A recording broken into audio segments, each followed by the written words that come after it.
Subscribe करें और bell दबाएं ताकि कोई खबर रह न जाए।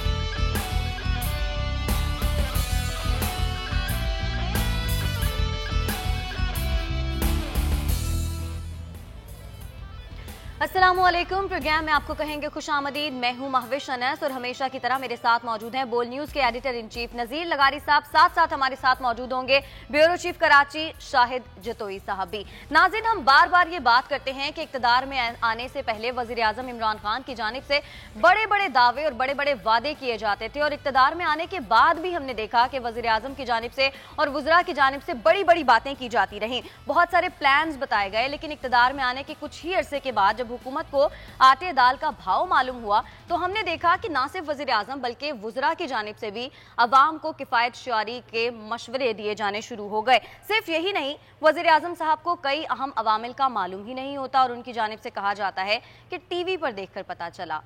माजी में या फिर कुछ अरसा पहले वज़ीर आज़म और वज़रा की जानिब से क्या क्या कहा जाता रहा, इस हवाले से आपको क्लिप दिखाते हैं। लगाई साहब, इलेक्ट्रॉनिक मीडिया का खासा ये है कि यहाँ पर कोई भी अपने बयान से फिर नहीं सकता और ये जो सियासतदान है इनके झूठे दावे भी इसीलिए दिखाए जाते हैं कि शायद अब ऐसा ना हो। लेकिन हम देख रहे हैं कि सियासतदान एक से एक बड़ा चुटकुला छोड़ रहे हैं। ऐसे झूठे दावों पर आप क्या कहेंगे? ये तो मोटो है ना हुकूमत का। ये हुकूमत तो इस दावे के साथ आई है कि अपने नुक्ता नज़र से अपने किसी इक़दाम से यू टर्न लेना जो है वो हमारा प्रिंसिपल है। अगर इनका प्रिंसिपल ये है तो इस तरह करेंगे, एक दिन जो है वादा करेंगे, एक दिन दावा करेंगे, एक दिन बात करेंगे, एक दिन जुमला कहेंगे, अगले दिन उसे वापस ले लेंगे और कहेंगे कि जनाब ये तो हमारे प्रिंसिपल के मुताबिक है।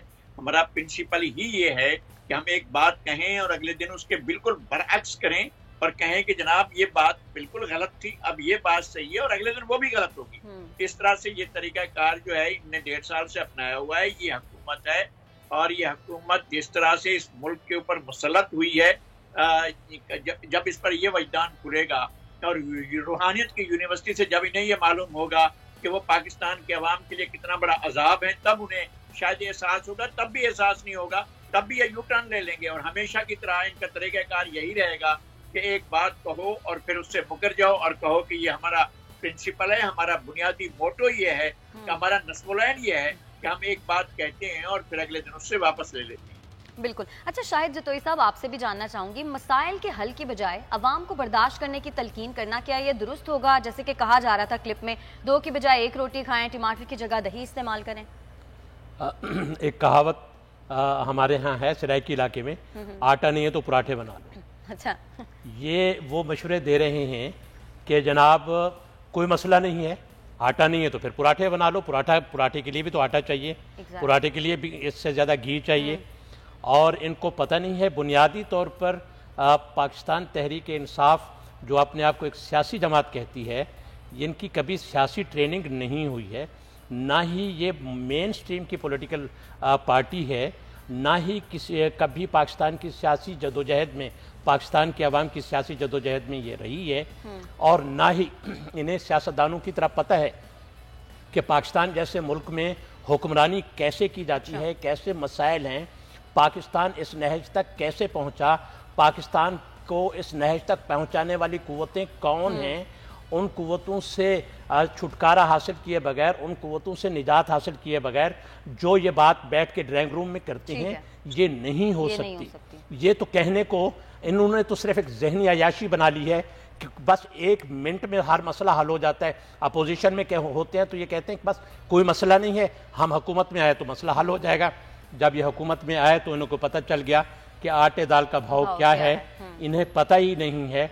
इनकी अभी बहुत ज़्यादा सियासी ट्रेनिंग की ज़रूरत है, इनको पॉलिटिकल पार्टी बनने में अभी बहुत टाइम चाहिए, इनके अपने लीडर्स को स्टेट्समैन बनने में, पॉलिटिशियन बनने में अभी बहुत वक्त की जरूरत है। लगारी साहब, आपसे ये जानना चाहूंगी कि एक वज़ीर आज़म की जिंदगी कितनी मसरूफ होती है कि उन्हें अहम अवामी जो अवामिल है उनका मालूम ही नहीं होता, खास तौर पे वो वाले मसाइल जिनके बारे में वो माजी में खासी तनकीद करते रहे हैं। असल में जो फैसले इन्हें करने चाहिए वो फैसले इनकी ख्वाब में होते हुए हो जाते हैं। वो जब सो रहे होते हैं उस वक्त फैसले हो जाते हैं। दादा जो है अचानक बढ़ जाता है और रुपए की कीमत गिर जाती है, یہ سو رہے ہوتے ہیں، ان کو پتہ چلتا ہے ملک کے اندر ظلم ہے، اور پھر ان کو بیگم جگاتی ہیں اور پھر ان کو دیکھ کر کہتے ہیں وہ یہ کیا ظلم ہو رہا ہے، وہ ان کے یاد دلاتی ہیں کہ بھائی آپ ہی وزیر اعظم ہو اور کوئی اور وزیر اعظم نہیں ہے. تو ان کو یہ اصل میں سوتے ہوئے ان کو چیزوں کا علم ہوتا ہے، اور جب سو کر اٹھتے ہیں تو پھر ان کے سامنے ایک نیا منظرنامہ ہوتا ہے، اور پھر اس کے بعد اس نئے منظرنامے کو دیکھ کر بخلا اٹھتے ہیں، اور پھر اس کے بعد ان کا یہی طرز عمل ہوتا ہے کہ جناب چیزیں جو ہیں وہ ان کی مرضی کے مطابق نہیں ہیں، تو پھر اپنا پہلو بدل لیتے ہیں اور اپنا انداز بدل لیتے ہیں، اپنے الفاظ بدل لیتے ہیں. یہ ان کا طریقہ کار ہے، طریقہ واردات ہے. اب لوگ بھی اور یہ خود بھی اپنے اس طرز عمل سے اکتا چکے ہیں. بہت جلد چیزیں واضح ہوں. جی ٹھیک ہے، اپنے اگلے کلپ کی جانب بڑھیں گے. ناظرین، پاکستان کی جانب سے اپوزیشن جماعتوں کے اراکین کی کرپشن سامنے لانے کی بڑی بڑی باتیں کی جاتی ہیں، اور بڑے بڑے ہم دیکھ رہے ہیں کہ کام بھی کیے جا رہے ہیں اس حوالے سے. لیکن بی آر ٹی منصوبے کے حوالے سے ہم دیکھتے ہیں کہ پاکستان تحریک انصاف کی پوری کوشش ہے کہ اس کی تحقیقات نہ ہوں. اس حوالے سے بھی آپ کو کلپ دکھاتے ہیں. لغاری صاحب، کیا یہ کہنا صحیح ہوگا کہ حکومت اپنی پارٹی کے خلاف تحقیقات کرانے میں کوئی دلچسپی نہیں رکھتی، اور حکومت کا سارا جو جھکاؤ ہے وہ مخالفین کے خلاف تحقیقات کرانے پر ہی ہے؟ نہیں، مخالفین کا تو ناطقہ بند کر رکھا ہے، مخالفین کی تو زندگی حرام کر رکھی ہے. مخالفین کو تو انہوں نے دیوار سے لگا دیا ہے، اور ساری ریاست طاقت کا استعمال کر رہے ہیں کہ مخالفین سانس بھی نہ لینے پائیں اور اپنا دم بھی برقرار نہ رکھ سکیں. اور اپنے لیے یہ ہے کہ ہمیں پورے ملک کو لوٹنے کی آزادی ہو، ہمیں ہر چیز کرنے کی آزادی ہو، ہم جو چاہیں کریں، جو ہمارا دل چاہے کریں، اور نہ صرف مالم جبا کی انکوائری نہ ہو بلکہ اس کی انکوائری بھی نہ ہو. اور اسٹے پر وہ تو محتسب اعظم چیئرمین نیب خود فرماتے ہیں کہ جناب ہم کیا کریں، عدالتوں کی طرف سے اسٹے آ جاتا ہے اور ہم انکوائری نہیں کر پاتے ہیں. اسٹے بھی نہیں ملتے ہیں اگر ملتے ہیں تو.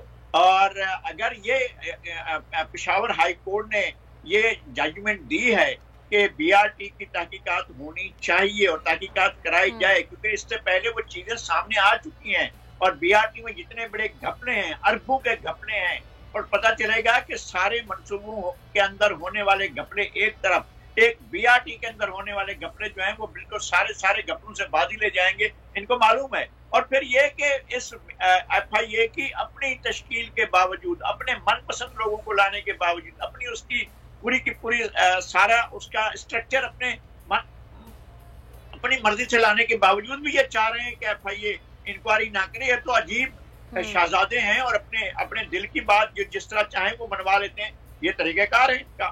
بالکل شاہد جو تو ایسا جس طرح سے لغاری صاحب بھی بات کر رہے ہیں کہ ایف آئی اے جب تحقیقات کرنے لگا تو ہم نے دیکھا کہ صوبائی جو وفاقی حکومت ہے وہ سپریم کورٹ پہنچ گئی کہ تحقیقات نہ ہو سکیں. یہ کیسا دوہرا معیار ہے حکومت کا؟ محوش، اصل میں آپ نے یہ دیکھا ہوگا کہ یہ تحریک انصاف جو ہے 22 سال سے ایک نعرہ لگا رہی ہے کہ اس کی مخالف سیاسی قوتیں جو ہیں وہ کرپٹ ہیں، اور جب یہ حکومت میں آئیں گے تو کرپشن کا خاتمہ کریں گے، اور احتساب کا ایک ایسا نظام بنائیں گے جو شفاف ہوگا، جو غیر جانبدار ہوگا، اور ایسا کریں گے کہ بس پاکستان ایسا کرپشن سے پاک ایک جنت بن جائے گا.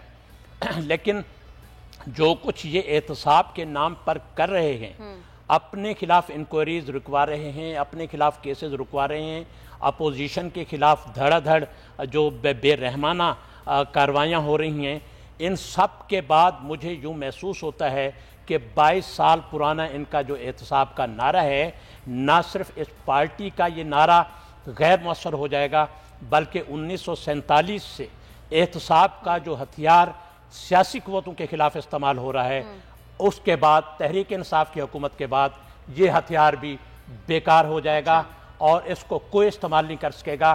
سب سے بڑا نقصان یہ ہوگا کہ ملک میں حقیقی احتساب کا نظام بھی نہیں بن پائے گا جو کچھ یہ کرنے جا رہے ہیں یا جو کچھ کر رہے ہیں. اچھا لغاری صاحب، بہت ہی سادہ سا سوال ہے. جب اپوزیشن کے چھوٹے چھوٹے کیسز بغیر کسی ثبوت کے ان کی تحقیقات شروع ہو جاتی ہیں تو پھر بی آر ٹی منصوبے کی تحقیقات کیوں نہیں؟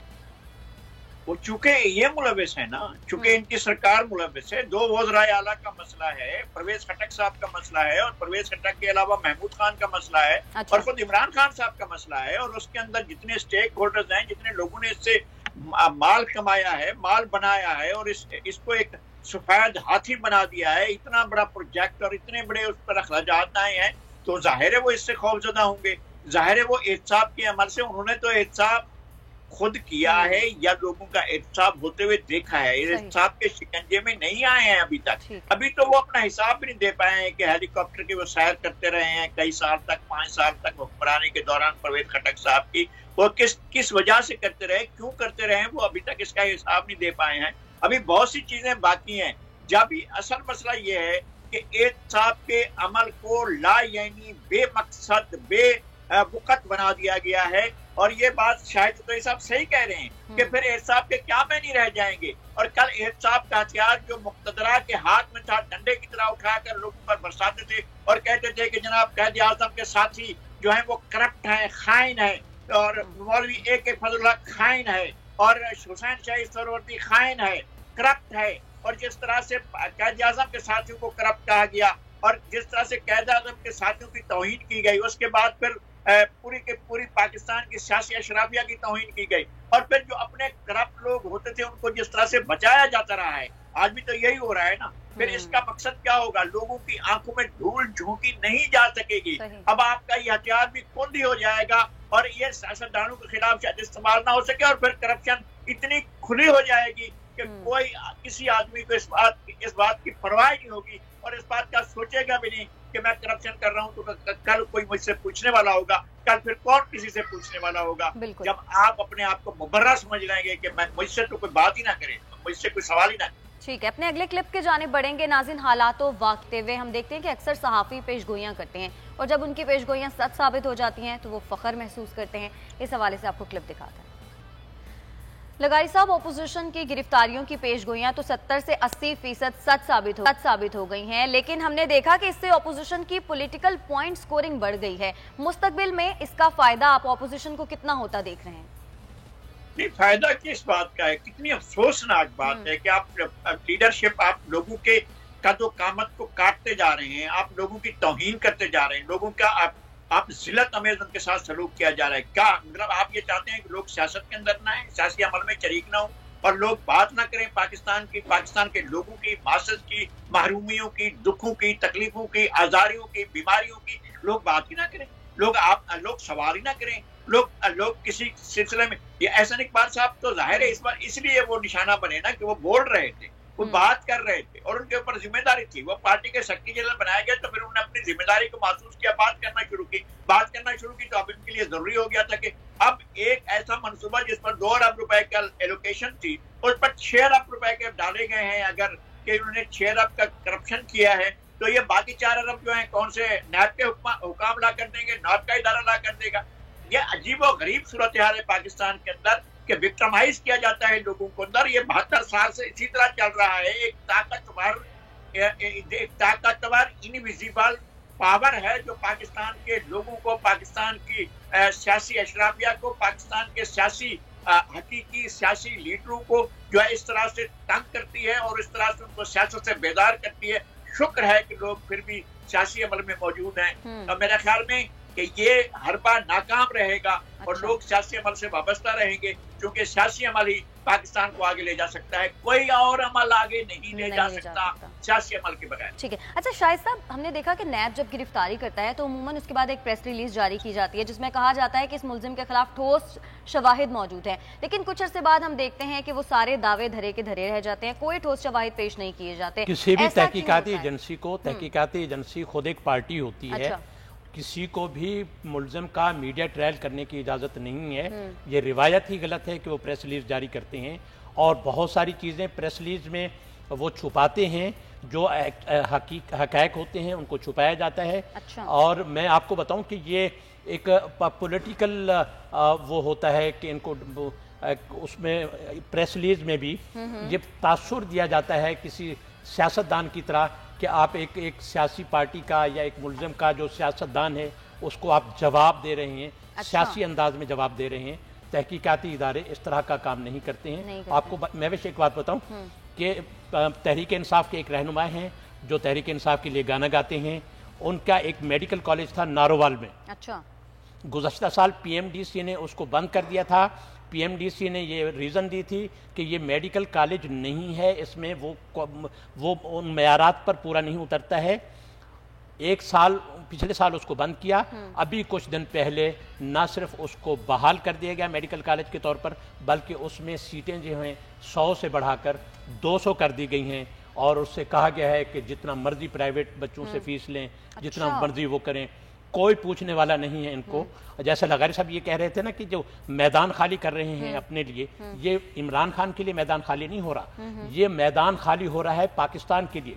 पाकिस्तान की सियासी कुव्वतों को कमजोर किया जा रहा है, और इमरान खान को ये महसूस हो रहा है कि जब वो बाहर जाते हैं तो उन्हें पहला एहसास ये होता है कि पाकिस्तान सियासी तौर पर कमजोर है, और वो बाहर हर टेबल पे हर चीज हार के वापस आते हैं। इसलिए कि पाकिस्तान सियासी तौर पर कमजोर है। ये मैदान इमरान खान के लिए खाली नहीं किया जा रहा, कुछ और कुव्वतों के लिए खाली किया जा रहा है। ये तमाशा अब मेरे ख्याल में खत्म हो जाना चाहिए। लगारी साहब, जिस तरह से पकड़ धकड़ का सिलसिला जारी है, अगर सब जेल चले जाएंगे तो फिर सियासी निजाम कैसे चलेगा, कानून साजी कैसे होगी? तो कानून साजी की उनको परवाह नहीं है। आर्डिनेंस फैक्ट्री रखी हुई है प्रेसिडेंट हाउस में, एक अलग फैक्ट्री रखी हुई है जिसका नाम है आर्डिनेंस फैक्ट्री।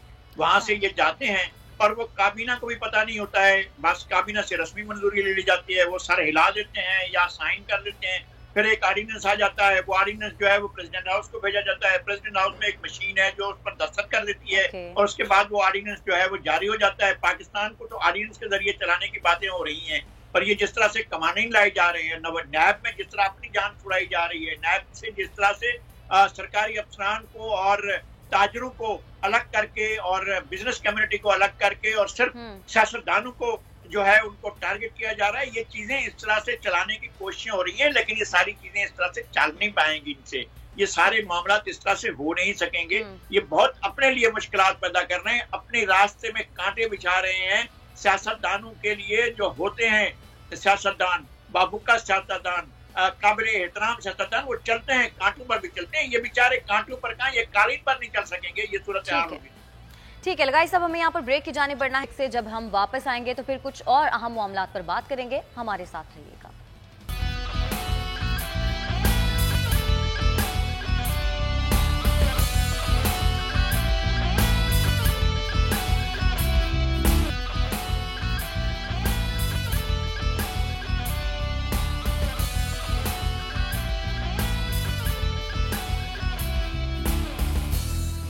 वेलकम बैक नाज़रीन। साबिक वज़ीर आज़म बेनज़ीर भुट्टो की 12वीं बरसी के मौके पर रावलपिंडी के लियाकत बाग में जलसा आम हुआ, और उससे खिताब करते हुए चेयरमैन पीपल्स पार्टी बिलावल भुट्टो जरदारी ने हुकूमत को आड़े हाथों लिया। उन्होंने कहा कि सियासी यतीम घबरा रहे हैं, उनका कठपुतली राज हिल रहा है। लगारी साहब, उन्होंने जो बातें की, उन्होंने कहा कूफे की सियासत से मदीना की रियासत नहीं बन सकती। इत्तेफाक करते हैं आप उनकी बातों से?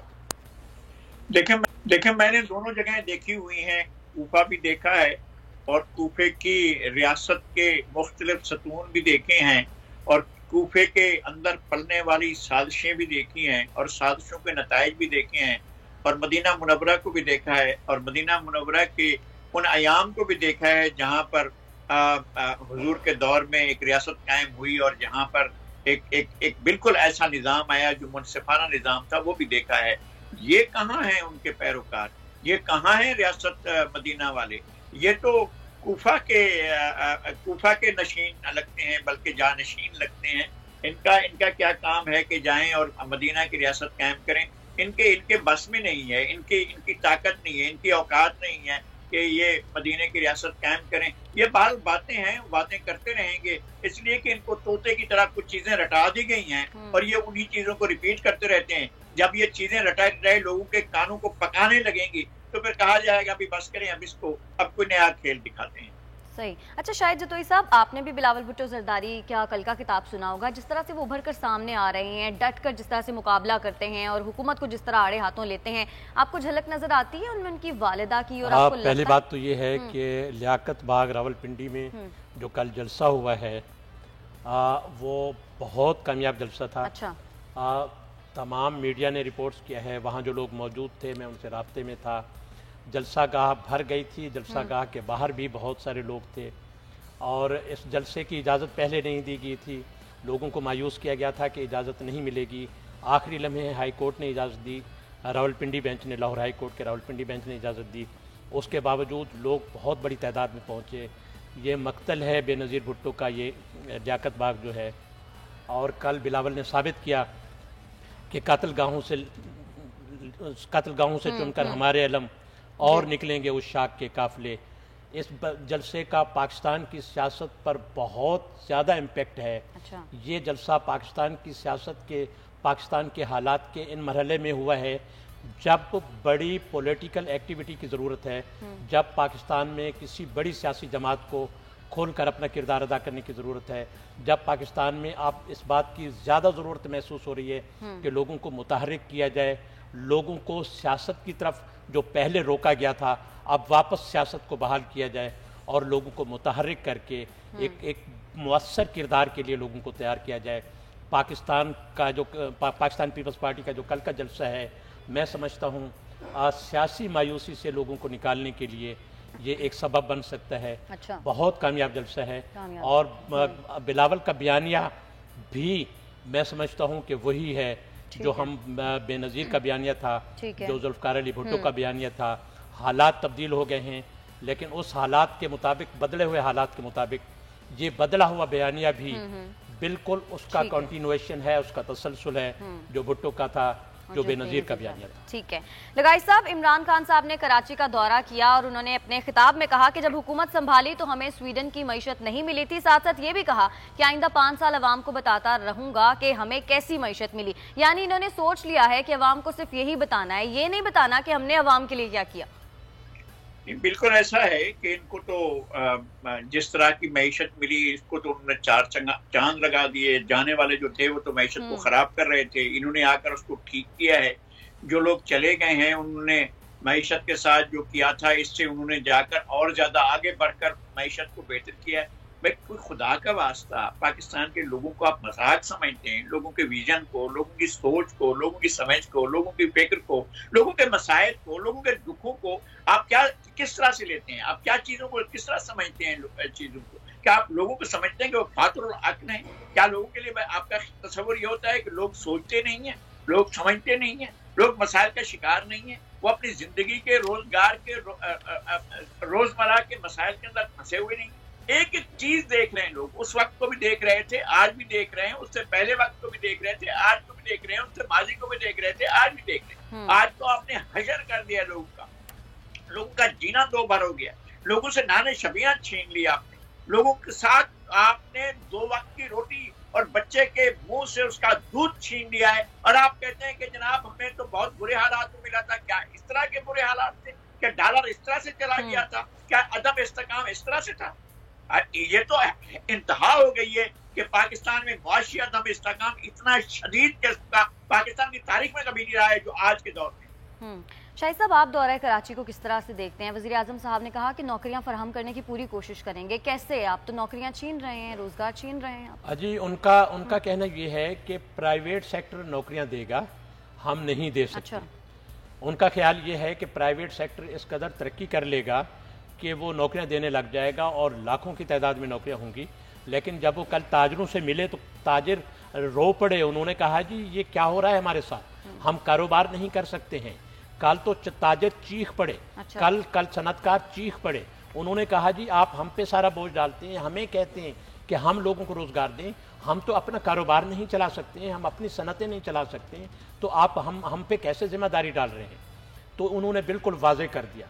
कल हुआ ये कि अभी तक किसी ने इस बात को हाईलाइट नहीं किया कि कल उन्होंने इत्तेहादी जमातों के अरकान से मिलना था, रहनुमाओं से मिलना था, GDA के MQM के लोगों से मिलना था जिनको शिकायत हैं तहरीक इंसाफ की हुकूमत से।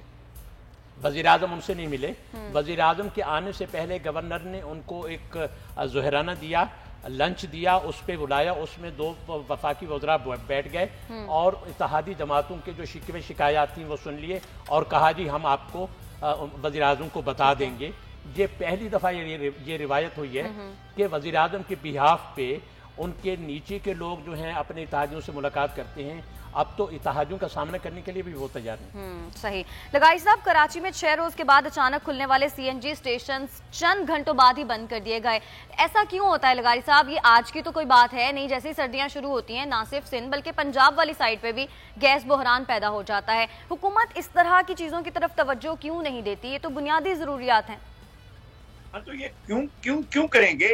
असल में तो इनको इंतकाम लेना है شاید خاقان عوام عباسی سے۔ کو یہ پھر سولی پر چڑھا دیں اور شاید خاقان عباسی سے انتقام لیتے رہیں اور تاکہ ان کے نہیں آ رہے ہوں اور یہ جو سندھ کے لوگوں کو عذاب میں مبتلا کریں. سندھ 80% جو ہے وہ گیس پیدا کرتا ہے اور آپ جو ہے سندھ کو محروم کر دیتے ہیں. سندھ میں چولہے ٹھنڈے کر دیتے ہیں, سندھ میں لوگوں کو گیس نہیں دیتے ہیں, انڈسٹری کو گیس نہیں دیتے ہیں. آپ یہاں پر ہر چیز جو ہے آپ نے کر رکھی ہے. اور ہمارے ٹرانسپورٹ آپ نے خود ہی لے کر گئے تھے کہ جناب اس کو گیس پر لے جائیں, پھر آپ نے اس کو جو ہے وہ گیس ہی بند کر دی ہے. اور اسی طرح سے دوسرے صوبے جن کے پاس گیس کی پیداوار نہیں ہے ان کے لیے جا کر ایگریمنٹ ہوا تھا, LNG آئی تھی, تو آپ نے ان کے ساتھ کیا کیا ہے؟ آپ حکومت جو ہے مس مینجمنٹ میں ایک کمال کرتی ہے.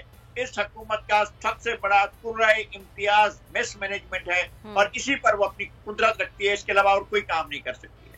ٹھیک ہے, ہمیں بریک کی جانب بڑھنا ہے اور ناظرین پیش آئیں گے تو پھر گفتگو کے سلسلے کو یہیں سے کنٹینیو کریں گے. ہمارے ساتھ رہیے گا.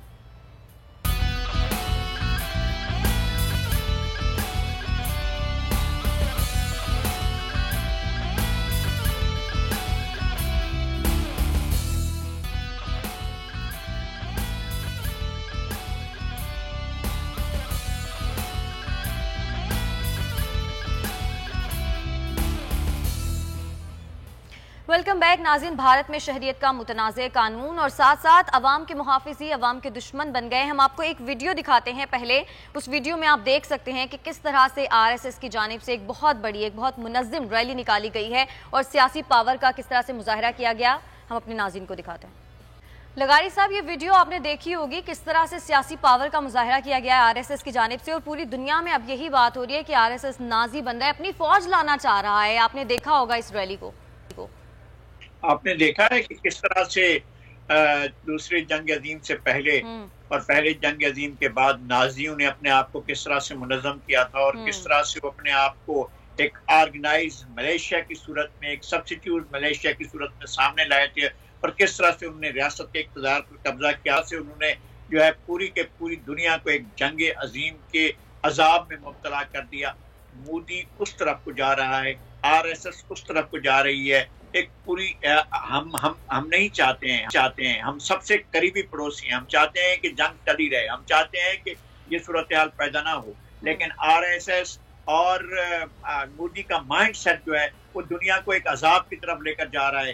ایک تو انڈیا ڈس انٹیگریٹ ہونے جا رہا ہے, انڈیا ایک اکائی کے طور پر نہیں رہے گا, ایک وفاق کی صورت میں نہیں رہے گا, ایک ملک کی صورت میں نہیں رہے گا. انڈیا تقسیم ہونے کی طرف جا رہا ہے, لیکن اس کے ساتھ ساتھ پوری دنیا کے لیے ایک بڑی مشکل سامنے آ رہی ہے کہ کیا انڈیا جو ہے وہ ایک ایسی آگ میں کودنے جا رہا ہے اور دنیا کو ایک ایسی آگ میں پھینکنے کے لیے جا رہا ہے جہاں بہت کچھ بھسم ہو سکتا ہے, بہت کچھ تباہ ہو سکتا ہے. یہ مائنڈ سیٹ جو ہے, یہ وہی مائنڈ سیٹ ہے جو ہٹلر کا مائنڈ سیٹ تھا, یہ وہی مائنڈ سیٹ ہے جو نازیوں کا, نسل پرستوں کا مائنڈ سیٹ تھا. یہی جو ہے وہ راشٹریہ سیوک سنگھ کا اور یہ مہا سبھائی جو ذہنیت ہے, یہ اسی کا مائنڈ سیٹ ہے جو پورے انڈیا کو اور پوری دنیا کو ایک بہت بڑے جہنم کی طرف لے کر جا رہا ہے. ایک اور ویڈیو بھی اپنے ناظرین کو دکھاتے ہیں اور عوام کے تحفظ کے لیے ہوتی ہے, لیکن ہم دیکھیں گے کہ پولیس کس طرح سے عوام کو ہی تشدد کا نشانہ بنا رہی ہے. شاہد صاحب, یہ آپ بھی ویڈیو دیکھ سکتے ہیں. پولیس کا کام ہے عوام کو روکنا, عوام کو تحفظ فراہم کرنا, لیکن ہم دیکھ رہے ہیں کہ پولیس ہی تشدد کر رہی ہے اور عوام جس کو پرامن بنانے کی ضرورت ہے, عوام کے ہاتھوں میں تلواریں پکڑا دی گئی RSS کی جانب سے. میں ویسے ایک بات میں آپ کو بتاؤں, جو ابھی آپ نے ریلی دکھائی ہے RSS والی, اس سے میرے خیال میں کوئی 10 گنا بڑی ریلی پچھلے ہفتے جو ہے بریلی میں نکلی ہے. اچھا. جس میں مسلمان, ہندو, عیسائی اور تمام مذاہب سے, تمام ایتھنک گروپس سے تعلق رکھنے والے لوگوں نے شرکت کی. اس بریلی کی ریلی نے پورے ہندوستان کو ہلا کے رکھ دیا اور اس کے بعد یہ ریلی نکالی ہے. اس کے مقابلے میں یہ کچھ بھی نہیں ہے. اگر پچھلے ہفتے والی آپ ریلی یہ دیکھیں, صرف RSS کی ریلی نہیں, RSS کی نہیں, جو شہریت بل کے خلاف نکلی تھی, جس میں مسلمان بھی تھے, ہندو بھی تھے, عیسائی بھی تھے اور باقی لوگ بھی تھے, وہ اتنی بڑی ریلی تھی کہ RSS کی ریلی جو ہے اس کے مقابلے میں کچھ نہیں ہے. بریلی والے جو مظاہرہ تھا اس نے پورے ہندوستان کو ہلا کے رکھ دیا ہے.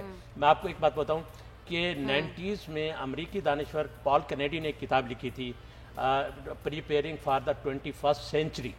اس میں کتاب کا بنیادی تھیم یہ تھا کہ 21ویں صدی مشرق کی صدی ہے, چین اور بھارت दुनिया की बड़ी ताकतें बन के उभर रही हैं और उसके साथ साथ पूरा मशरक की तमाम मशरक की रियासतें जो हैं वो बड़ी ताकत बन के उभर रही हैं। मगरिब की बालादस्ती ख़त्म हो रही है। किताब में मैंने उस किताब का तर्जुमा किया था।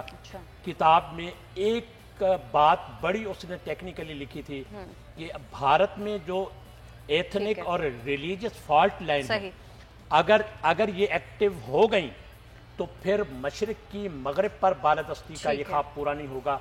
मोदी जो है इन फॉल्ट लाइन्स को एक्टिव करने के लिए लाया गया है। मोदी मगरिब की साजिश है। मोदी उभरते हुए मशरिक के सूरज को रोकने की साजिश है। और मोदी जो है मशरिक की बालादस्ती के खिलाफ एक बहुत बड़ी आलमी साजिश है। मोदी सिर्फ हिंदुस्तान नहीं बल्कि इस पूरे खित्ते के लिए खतरा। हमारे पास एक और भी वीडियो है। पुलिस जिस तरह से ये तशद्दुद करी है, घरों के बाहर खड़ी गाड़ियां हैं उनको तोड़ा जा रहा है पुलिस की जानिब से। लगारी साहब, ये जो पुलिस का किरदार है इस पर आप क्या कहेंगे? पुलिस तहफ्फुज़ तो फराहम नहीं करी, उल्टा तशद्दुद का निशाना बना रही है।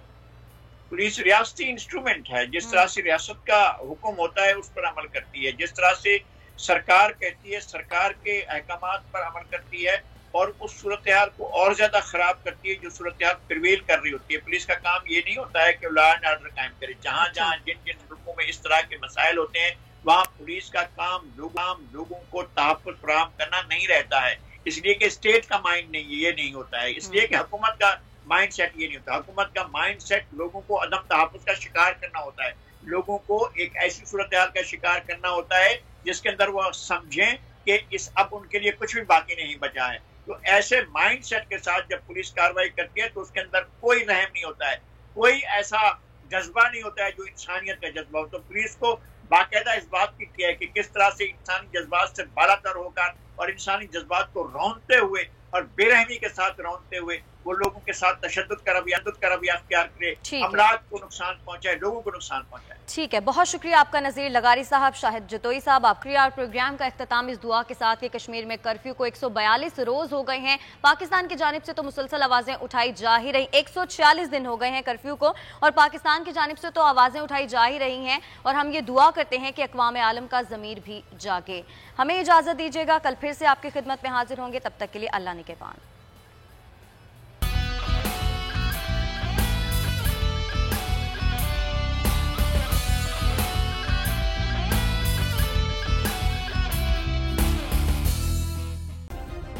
सब्सक्राइब करें और बेल दबाएं ताकि कोई खबर रह न जाए।